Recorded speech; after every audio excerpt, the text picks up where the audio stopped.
Clear आणि म्हणजे जास्त लांब आपल्याला हेल्प करायला मेन पॉईंट सांगा की तुमच्या जीवनामध्ये देवाने काय कार्य केलेलं आहे, तुम्ही कसे प्रभूमध्ये आले ते बोला. Praise the Lord. मी प्रथम परमेश्वराला धन्यवाद देते. आज देवाने माझ्या जीवनात खूप सुंदर कार्य केलेलं आहे. मला पहिले 5-6 वर्ष मुलं बाळ होत नव्हते आणि जेव्हा मी इथं आले तर तेव्हा मला 7 महिने झालेले होते आणि पहिले म्हणजे मी देवाला मानत नव्हते आणि ज्यावेळेस माझ्यावर संकट आलं तेव्हा मला देवाची आठवण आली आणि देवाला मी इथं आल्याच्या नंतर ताई बाळासाहेब सगळे इथं माझ्यासाठी प्रेयर करायचे आणि ते काय झालं की ते बाळाला जे डॉक्टरने सांगितलं होतं की ते मेंदूच नाही आहे, बाळाच्या डोक्यात मेंदू नाही आहे, पाठीतून फुगा निघलेला आहे, हातपाय वाकडे आहे, तुम्ही कशाला ह्या बाळाला ठेवता.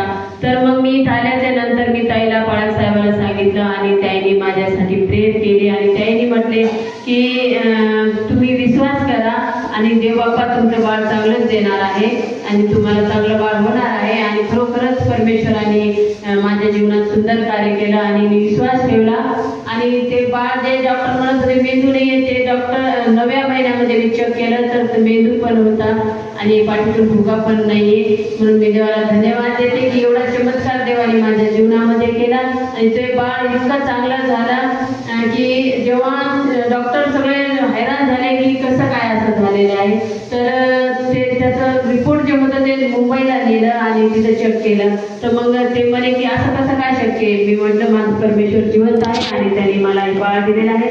म्हणून मी देवाला धन्यवाद देते की एवढं सुंदर बाळ मला दिलं देवाने आणि सगळे जे त्याला प्रॉब्लेम होते ते सगळे देवाने ते चांगले केले.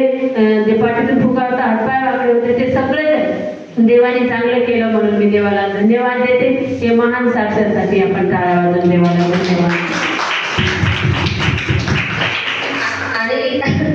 आणि त्यांचा अजून तोच मुलगा जो आता हे झालेला आहे आणि जेव्हा तो कामाला चालला होता तर आता तो एक दिवशी कामाला जात होता आणि बाईकवर जात असताना तो पुढून ट्रक आला आणि ते कॉर्नरवर आणि ती जोरात ट्रक येत असेल आणि असं लागला नाही ब्रेक तर त्याला जसं ट्रक आली तो जसं मागं वाढल्यासारखा झाला तर तो मला घरी येऊन सांगू लागला मम्मी मी ट्रक माझं ब्रेक लागला नाही आणि ट्रक येत होता आणि मला असं वडल्यासारखं वाटलं. म्हणून मी देवाला धन्यवाद देते. आज एवढ्या संकटामध्ये त्याला देवानेच मागं वडलं हे माझा विश्वास आहे आणि मी खरोखर विश्वासाने देवाला धन्यवाद देते की परमेश्वर आपल्या प्रत्येक संकटामध्ये प्रत्येक समस्यामध्ये आपल्या सोबत असतो. आपण असं कधीच विचार करायचा नाही देव किती संकट येऊ द्या देव बाप्पा आपल्या पाठीशी असतो. म्हणून देवाला धन्यवाद देऊ की परमेश्वर खूप महान आहे आणि साक्षात माझ्या जीवनात देवाने खूप खूप महान साक्षात जीवनात केलेले आहे. म्हणून मी देवाला धन्यवाद देते. हे एक उदाहरण आहे, हे एक उदाहरण आहे की ते घरामध्ये तो मुलगा येत पण नाही परंतु त्यांच्या प्रार्थनेने बघा तुम्ही की रस्त्याने पण देवबाप त्याची काळजी घेतोय. ट्रक मध्ये जाणाऱ्याला मागे त्यांनी ओढलेल्या. हालेलुया. आपल्या साक्षासाठी टाळ्या वाजवून देवा